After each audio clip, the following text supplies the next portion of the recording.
What is up, P90 fam? Matt Monahan here, founder of Plus 90 Football Academy and host of a P90 podcast.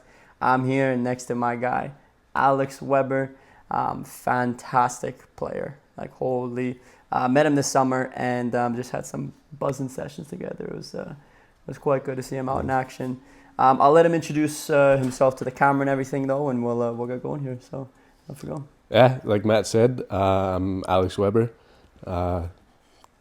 Calgary boy, but spent the last part of my grown-up years in Asia and been playing over there for a while. There we go.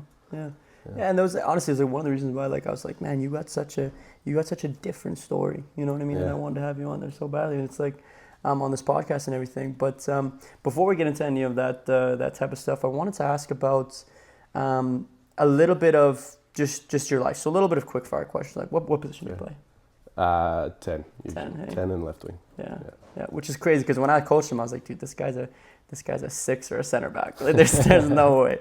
Just based on like your build and stuff like that, I was like, there's no way. But then you see his feet and you're like, okay, yeah, no, he's a 10 as well. That's awesome, man. What youth club did you grow up playing in? I started. Actually, the first place I ever played was Ncaa United. Really? For I think just one season. Yeah. 1 or 2, and then Foothills. And then I followed a coach over to Southwest for 2 or 3 seasons, and then back to Foothills. Yeah. And then over to Asia and played for a club there called Putra Pemenang for a couple of years. And then U17, U18, I played for Bali United's academy. Yeah. That's awesome. Yeah. You know, you said Ncaa United right off the bat, and when I guess we were growing up, that was a very small club, quite not well known. But recently, I'm not sure recently, but maybe like 2018 and onwards, they've really grown. And like we coach a bunch. Like this summer, just at pitches around Calgary, I've been seeing lots of Ncaa United tops. Which is awesome. You know, they have great coaching staff there. A bunch of my buddies there went to go coach that kind of grew up playing. I'm not sure if they're there anymore, but yeah, that's a great club. You know, currently in the academy we're coaching, you know, a bunch of MUSC players, so which is a little bit different because that's a way down south club, and we're normally in the northwest, but so we get all the Cal West and the Rangers and the Blizzards and those clubs, but we have a bunch of Southwest and MUSC players as well, so that's awesome, man. And then you said you played for Southwest United as well, right? Yeah. And how was that experience for you? That was really good. Yeah. I had a coach that I really loved, and I think he had some issues at Foothills, so then he went to Southwest, and he called me and was like, hey, will you come play at Southwest? And I was like, yeah. That's awesome, man. Sure. That's awesome. Do you know what the coach, I don't know if we should ask that, but you know what the coach's name is? Or? Yeah, Lloyd Hamilton. Oh, okay. Yeah. Oh, yeah. I actually... Malik's Hamilton's dad. Yeah, right? Malik and Talib, yeah. So Talib was my age. Played with him. Okay. And then whenever Malik was around, he'd come and join training. Nice, man. Nice. That's awesome. Yeah, that's a quality player. Really looked up to him when I was little. Yeah. And then so after that was when you transitioned to Foothills, or what was? I was at Foothills first, so I played really briefly at Ncaa United because at the time they didn't have a Tier 1 program at all. Yeah. So then I played there quick with probably a bunch of guys that you would know actually. Yeah. And then to Foothills for quite a while. And I think it was end of U12, second year of U12, went to Southwest. Yeah. And then back to Foothills for U14. You know, just a bit of a pause with that too. We're pretty close in age. He's an 01, I'm an 00, but we know so many of the same players that we played with and stuff like that. But we never met each other throughout the whole I don't know time, how. Which is crazy because both played for Southwest, both played for Foothills. Yeah. Next gen programs and XYZ, but all these players, and even two of like one of my really good friends, one of Alex's really good friends is like, oh yeah, like, do you know Alex Weber? I'm like, never heard of him. Like it's kind of insane. And like all the time JD would be like, yeah, I'm doing this with Matt, or what. I'm like, I have no idea who that is. Yeah, that's so funny. Man.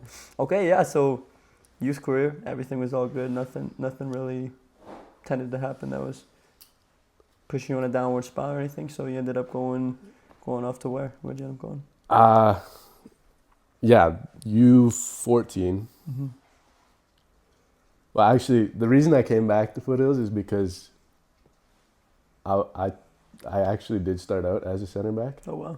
and so Lloyd didn't want me playing anywhere else, Yeah, yeah. and I was sick of playing center back. Wanted to play up the pitch a bit more, so yeah, I left Southwest, came back to Foothills. Me and my best friend at Southwest at the time. Do you know Jacob Angelazzi? I do. Yeah. Yeah. So I do. me and him came to Foothills together. And then, yeah, like I was telling you before, they held the Tier 1 tryouts in Seattle. Mm-hmm. And so my parents and I didn't think it was worth Yeah. going down there because it was the same coaches and there was no games. It was just literally just training In Seattle. That's so weird. So, yeah, myself and another guy that didn't go, we got cut, Mm-hmm.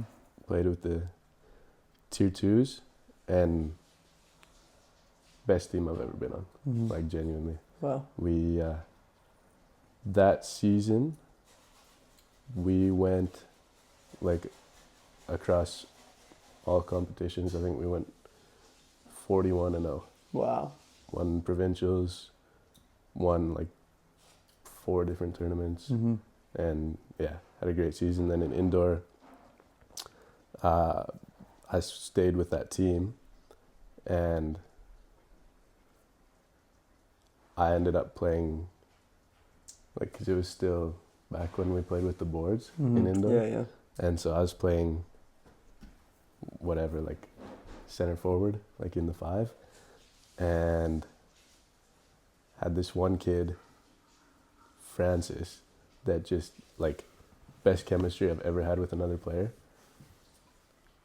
I scored 41 goals in that, like, you know how short the indoor season is, Yeah, yeah. and I think he probably had like 35 assists. Wow. Like, Hey. it was nuts. It was, yeah. Yeah. So it was a lot of fun.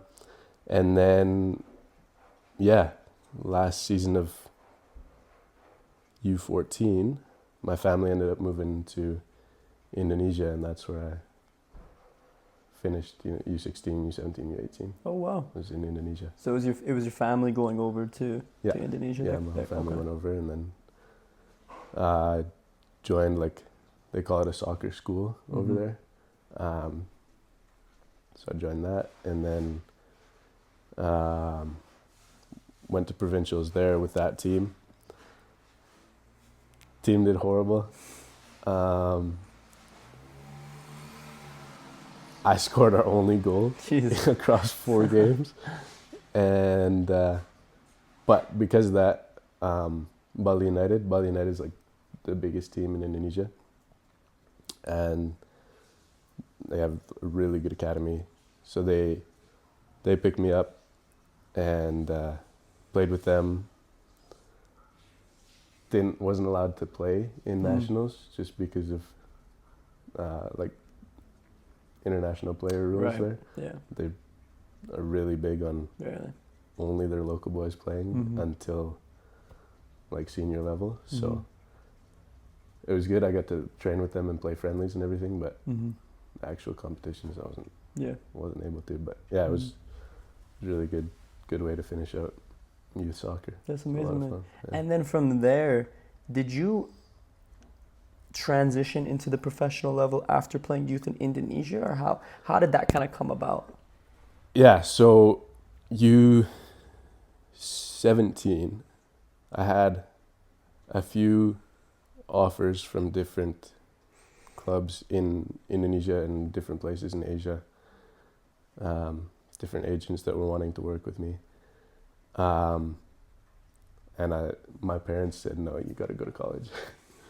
And I said, yeah, fair enough. Mm-hmm. I'll go play college soccer and see how that goes. So I told everyone, no, sorry, I'm going to school.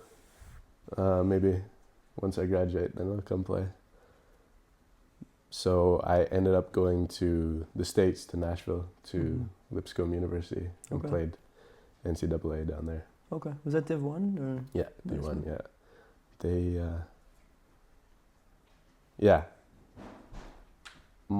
I only ended up playing 1 year there, and it was COVID, so Yeah. nothing happened. But yeah, really good school. Like usually, Sweet 16 Wow. Hey. appearances. Yeah. Yeah, always. They're always always win the conference. Wow. Always win the conference tournament. Yeah. really, That's awesome. really good program. Yeah. Nice, man. Yeah. And then what happened after? So you played your COVID year there, which was, I guess, would have been 2020, 2021. Is that right? 1920. Oh, 1920. Yeah. Oh, because your season would have been spring, right? Yeah. So what happened was It's so different from U Sports. Yeah. Yeah. Well, yeah, very different. Mm-hmm. There's like NCAA has a fall and a spring season. Right. So what happened is, like, the fall season is the actual competition. The spring season is more just like there's no nationals or anything like that. There's no tournaments. Yeah, before Christmas. But I, obviously being in Asia, I wasn't in college coaches on their agenda at all. Like, nobody knew who I was. So I just like picked the school I wanted to go to. Mm-hmm. And then I emailed the coaches. I was like, hey, I'm coming to your school and I want to play. Mm-hmm. And they're like, okay, come down for, preseason, for camp, and we'll see how you do. So I walked on, but they weren't able to get my eligibility processed because it was like as the season was starting. So I didn't play in any games in the fall because I wasn't eligible yet. Finally got it through, and then spring I played. Mm-hmm. And I played one game, and then I think that was Saturday, and then on the Monday school shut down and we got sent home. No way. Yeah. It was nuts. It might have been the next weekend. Mm-hmm. Might have done a week of classes after the first game. Yeah.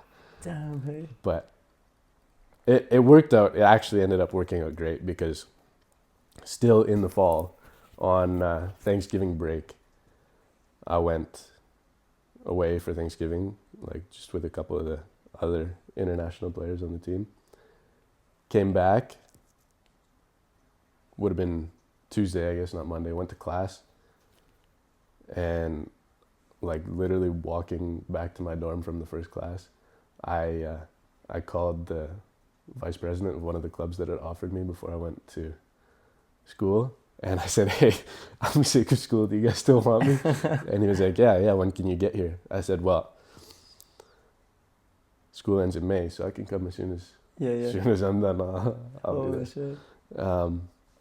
Told my parents, they weren't too happy. They were like, no, you got to stay in school.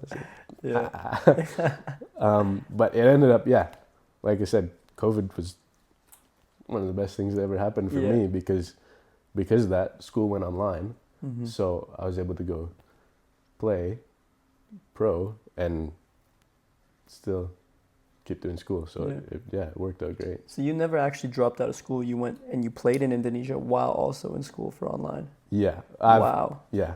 I mean, I'm still technically not dropped out. Yeah. But I haven't graduated. Right. But I'm not doing school anymore. Yeah. No, that's fair. But yeah, I was doing it online for quite a while. That's awesome, man. That's awesome. So you went to Indonesia to play. Now, I want you to talk about your first impressions the moment you get to professional level in Indonesia, comparing to that NCAA. I know you didn't have much, but obviously you trained with the team. Obviously you were training there and stuff. And even knowing COVID happened, like, what was kind of the big level differences that you experienced there? Yeah, so the first club I went to actually wasn't in Indo, it was in Timor-Leste. Oh yeah. Yeah, so Indonesian football is like top tier, like incredible facilities, like everything is so good. Timor-Leste, not so much. Yeah. Super tiny country, super like just different. Yeah, I didn't last long. Oh yeah? No. So what happened there? A lot of stuff. The biggest one was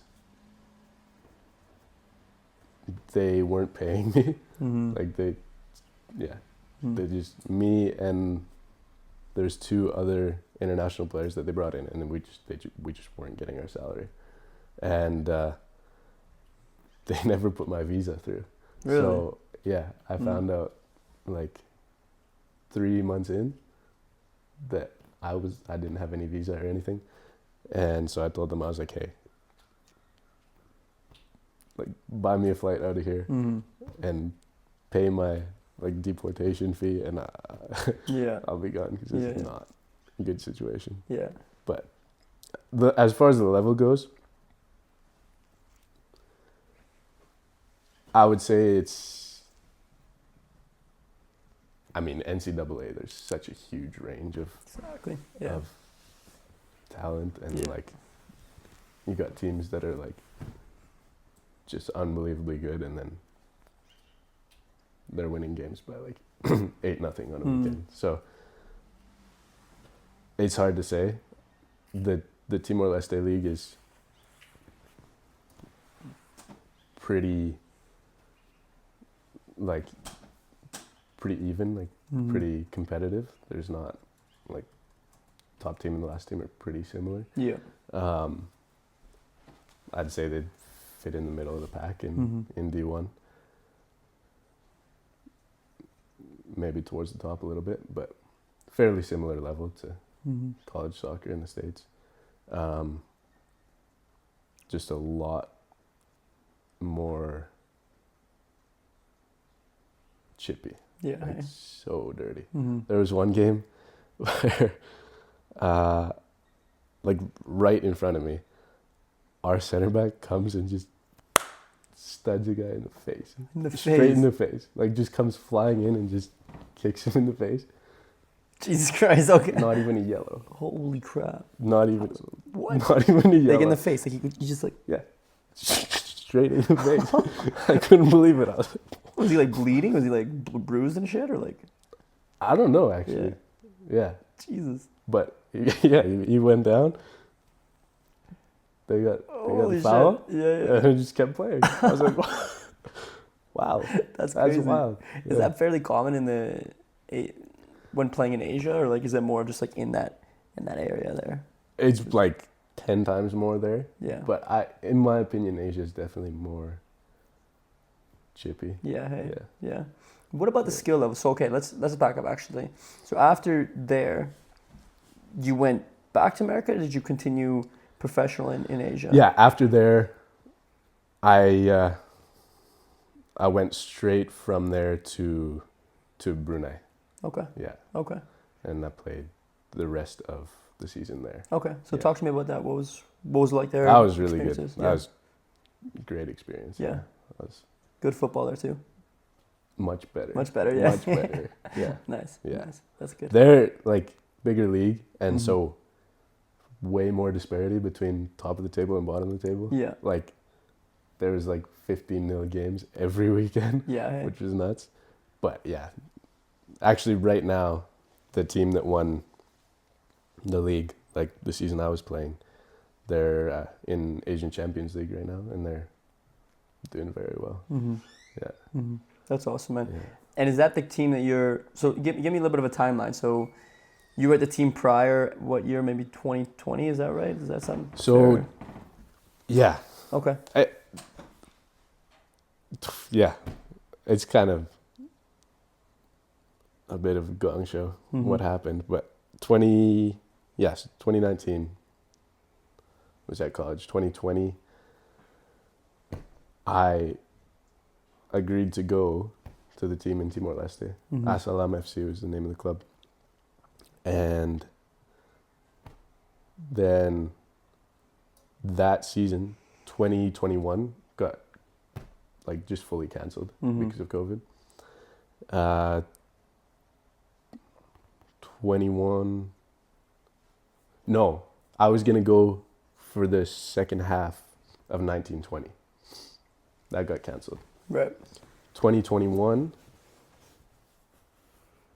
they held the competition, but their border was closed, so none of us, like international players, could get in.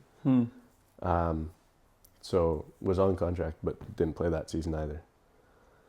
And then 21-22, in preseason, they had all of us, like all the international players they had signed,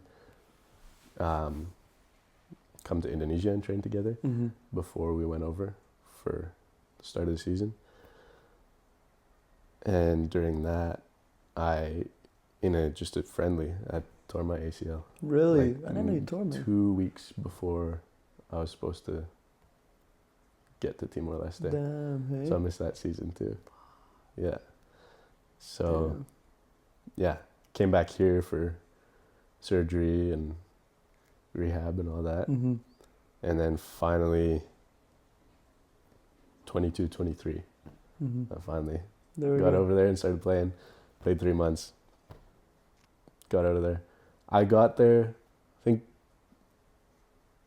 the day I got there from the airport, went, dropped my stuff at the house, and then we had a friendly. Really? Like, I think it was the last game of preseason. Mm. So I went, from the airport to the house, straight to the pitch. Met everyone. And then, played the second half. Scored. And I think we won 1-0 or 2-0. Mm. I think it was 2. And then, like the first 4 or 5 games of the season, didn't see the pitch. Really? Yeah. So you went up for preseason, last preseason game, Yeah. second half, Scored, made an impact, played well. and then like- you didn't see the pitch for 5 games straight. Yeah. Wow. Yeah. But you know what the Very problem is with confused. that, and it's like it's got to be the same way in like youth sports or like NCAA and stuff like that. It's like if you miss all of preseason, like the coach has his mind on the starting 11 already. Yeah. You know what I That's mean? true. So it's so tough to come in late as your last preseason game, you make an impact, but then it's like from a coach's perspective, you're like, well, I already have my 11 Yeah, he's set. already got his plan. I Yeah. guarantee he had his 11 set after the Yeah. first friendly. You know Yeah. what I mean? Like Yeah. that's just, it's the reality of that and stuff. But that's Yeah. stupid how it's 5 games that you've gone without playing and Yeah. stuff like that, especially having been a good player or having Yeah. continued to be a good player. Yeah. So, Yeah. Yeah. Just, different place. yeah. Different. Like, it was nuts too. My fitness was through the roof when I was there. Really? Because we played, there was 1 week we played on Saturday. This was the first week of the season, and I was like, what is going on in this country? We were playing Saturday, trained all week. Training was like intense, and it's hot there, and Mhm. it's like, it's tough. So I assumed, going to the facility on Friday, that it would just be, like set pieces and team meeting type thing. For the Saturday game, is that what you're saying? Yeah. Okay, yeah. Maybe like some tactical stuff, some Yeah. walkthroughs, whatever. And we get there, and before training, the coach would always have everyone do 10 laps of the pitch. Like, just when you get there, just before we do team warm up, just get 10 laps in. I assumed that wasn't gonna happen. Still happened. 10 laps, and he's like, okay, possession, and we did like high intensity, like any other day, possession for 45 minutes. Holy shit. I was like, what's going on? And then I was like, okay, that's a bit much, but whatever. Yeah, It's still early. We got the rest of the day to recover. This is on your first week, right? Yeah. Okay. Went straight from that into 2 30-minute halves, 11v11, full field. I was, what's going on? And like not even like slow paced or like, him stopping it a lot to Yeah. work on shape and stuff. No, just 30 minutes straight, just playing. Wow. I was like, okay. And then we finished that. I was like, all right, time to get some rest. And he's like, no, get on the line. We're doing suicide. No. Yeah. This is 24 Dead hours before a serious. game. Yeah. And just did sprints for like 10, 15 minutes. No way. And then he goes, okay, 5 more laps and then you're done. Wow. This is crazy. And then in the game on Saturday, he's like losing his mind because no one's working hard. I'm like, what do you want from us? Nobody can run, Jesus, let alone man. keep up. Jesus. So yeah, we lost that game. Yeah. That's Actually, I crazy, think man. we drew, Yeah. and I was like, that's a solid result for what Yeah. we've been through. Yeah. No, I'm weird though. Like, I think, yeah, taking that day off, obviously, like, scientific stuff, but, you know, rest and recovery, blah, blah, blah. But, like, I always feel like, and maybe it's just a feeling, but whenever I'm, like, if I'm training consistently, if it's a Monday through Friday training days, and you go Monday, Tuesday, Wednesday, Thursday, Friday, game day, Saturday, yeah, the norm is to, like, kind of taper off on Friday and then, like, go on Saturday. But I find that I'm actually, like, almost less fit for Saturday game than I would have been if I kept my like training consistent Monday through Friday. Maybe not have gone super intense on Friday, but still kept like a good session in, like not as intense as what you described or anything, but still kept that level high, and then gone into Saturday feeling prepared. You know what I mean? But I feel like that's more so on like the mental side of things, because like, hey, I'm confident now because I have that good session in, but maybe compared to when I had maybe a bad session on a Friday, like would I have a bad performance Saturday? You know what I mean? Yeah. But then it's all on the mental side rather than the actual physical side of like being well rested in order to perform in that way. You know what I mean? Yeah. But yeah, and it's just kind of my take on it. But that's still insane, bro. That is still insane.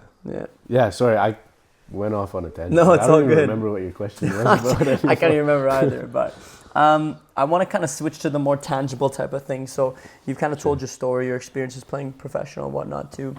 I want to talk about your the lessons learned, the things that, you know, you mentioned your ACL tear, for instance. Like, you know, you didn't play the season before coming, you're buzzing for the next season, tear your ACL. Like, just talk about like how tough that was, and talk about what you had to mentally do in that time frame to kind of keep yourself motivated, keep yourself looking forward, keep yourself going. Because the amount of players I see 14, 15, 16 are tearing ACLs and getting their rehabs right now. Yeah, and it's unfortunate. That's right? Horrible.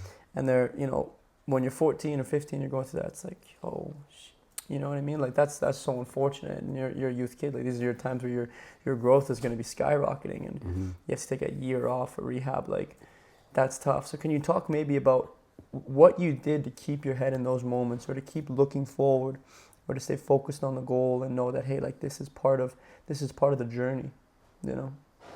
Yeah. I mean, when it happened, I was obviously really upset. It was, a rough few weeks, like before I came back here for surgery. I was not doing well. But yeah, after surgery, I don't know, for me, it was just kind of like this is what's happened. There's nothing I can do about it. The only path back is just to work as hard as I can to get back to where I was. And yeah, I don't know that I'm the right person to ask about, you know, where you should be at mentally, because I like genuinely didn't even have a lot of like bad days like through recovery and that. There was a couple where it just was going so slowly, and I was like, this sucks. You know,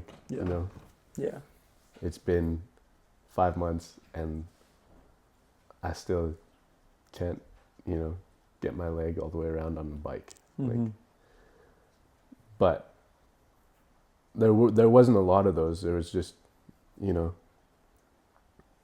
every day was the same. Just put in the work and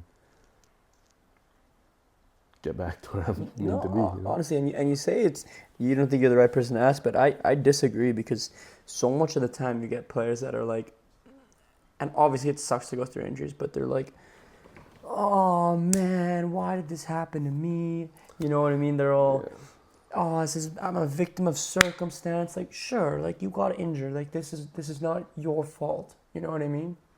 But what can you control? You know what I mean? And the lesson that I'm seeing here from just like interviewing you and stuff is that, you know, it's like, okay, well, take it day by day, the next day. And sure, it's going to be boring, Absolutely. But like, what are you going to do? Wallow in pity me, pity this? Like, no. And that's the same type of like mentality I get from you when training you. You know what I mean? When we were running sessions with the university group this summer, it's like, nah, like we're getting your head down and go. You know what I mean?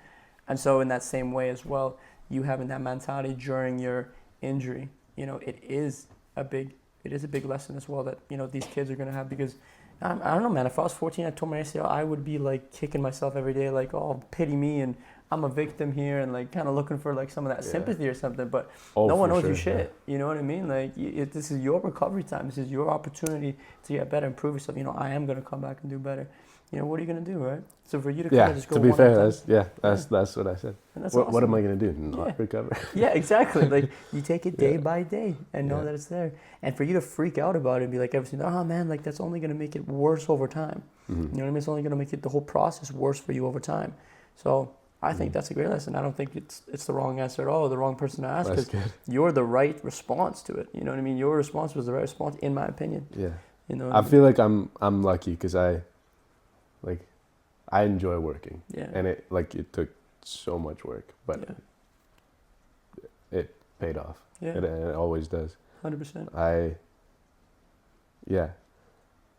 I also was very blessed to have like the best ACL reconstructive surgeon in Canada. Really? Hey? Yeah. Yeah. And I met with him when I came back, because this was 3 years ago now. 3 years ago. What's today? Is it the 19th? 20th. Yes. Okay, 3 years ago yesterday. Yeah. Oh wow. That I had surgery, and I still don't have full range of motion back in the knee, and so like it's still coming. I finally touched my heel to my butt for the first time like a couple months ago. Wow. So it's still getting better, and I'm like still working at it. But I went to see my surgeon to see if, you know, it was worth doing something to it, and he said no. Like, if you're still seeing improvement, it's better to just keep doing it yourself. Yeah. But he was like, I didn't tell you this because I didn't want it to be a thought in your mind, but like what was up, like what you had, most people wouldn't come back to sports after that. Like they just wouldn't make it back. Wow. And so I'm glad he didn't tell me that. And he also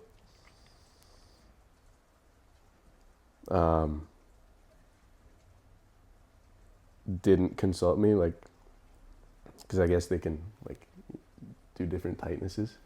And he was like, yeah, usually, he told me probably like 10 months after surgery when I was doing one of my follow-ups with him. He was like, yeah, usually we do, you know, to within like 5%, I think is what he said, of the good knee.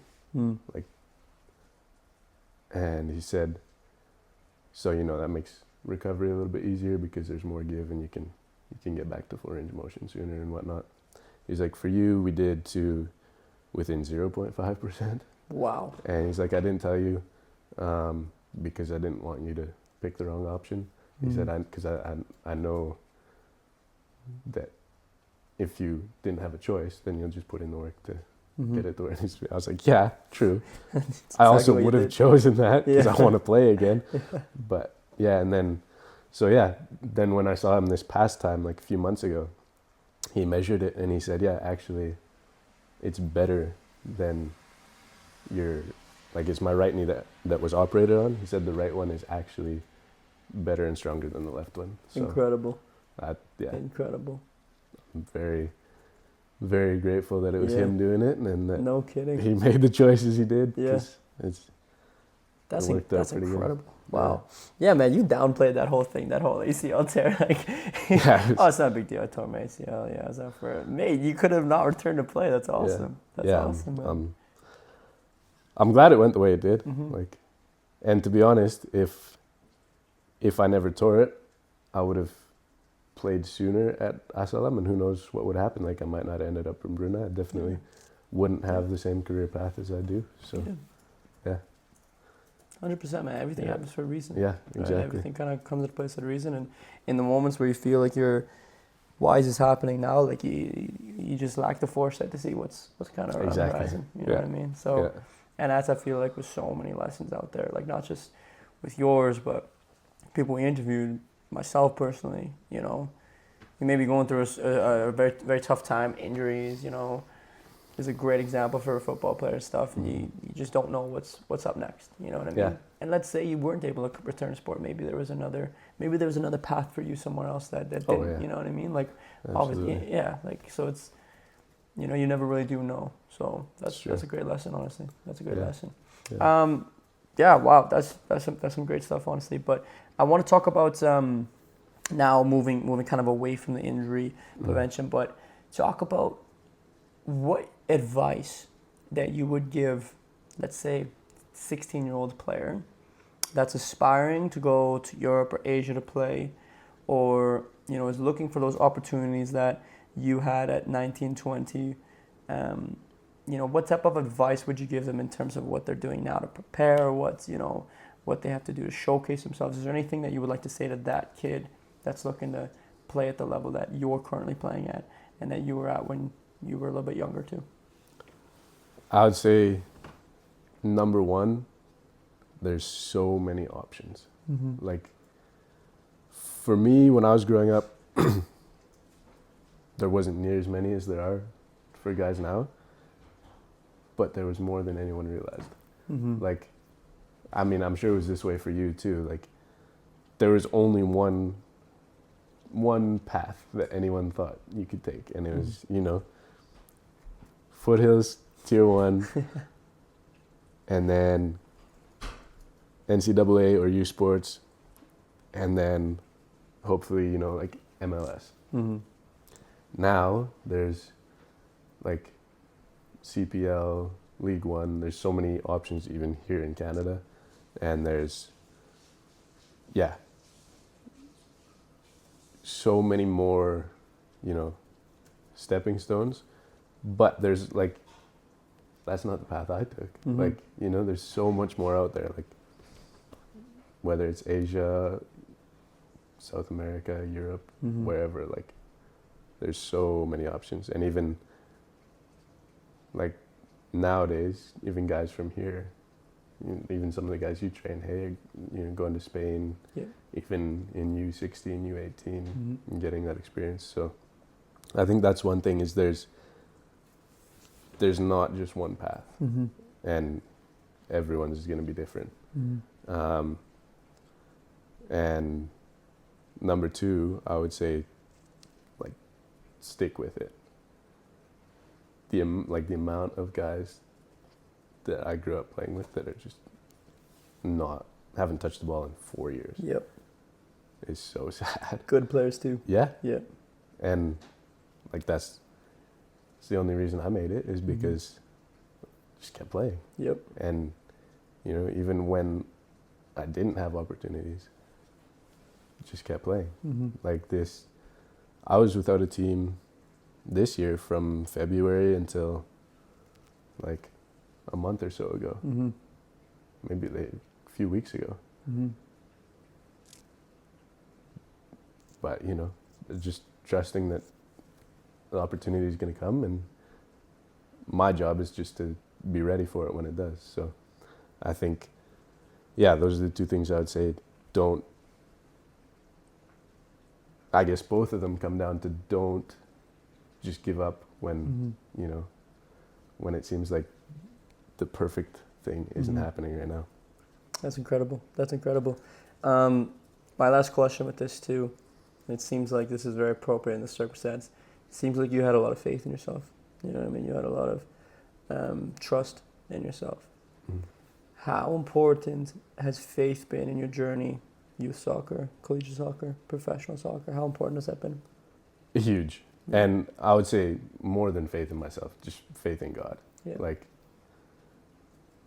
Even when I tore my ACL, I was so mad at him. Like, why? And like you mentioned earlier, looking back, it's like he had a plan in all of it. And for me now, like, I'm so thankful that happened, honestly. Which people told me I was going to be when it happened. They were like, you'll see his purpose in this. And I was like, no, this just sucks. But it's true. I'm thankful that happened, and learned a lot from it, and I would say that's why I'm able to stick with it even when I don't know what's coming next. He's proven himself, so all I have to do is trust, and trust that he's gonna work things out, and then just trust myself to put in the work and be ready when the opportunity comes. So I would say, yeah, the biggest part of it. Yeah. Wow, my guy. Yeah. Alex Weber, everybody. Holy, what a way to end that. What a way to end that too. My guy, sick podcast day. Incredible work, my guy. Holy, that last bit of I don't know what it was, 15, 20 minutes. Fucking gold.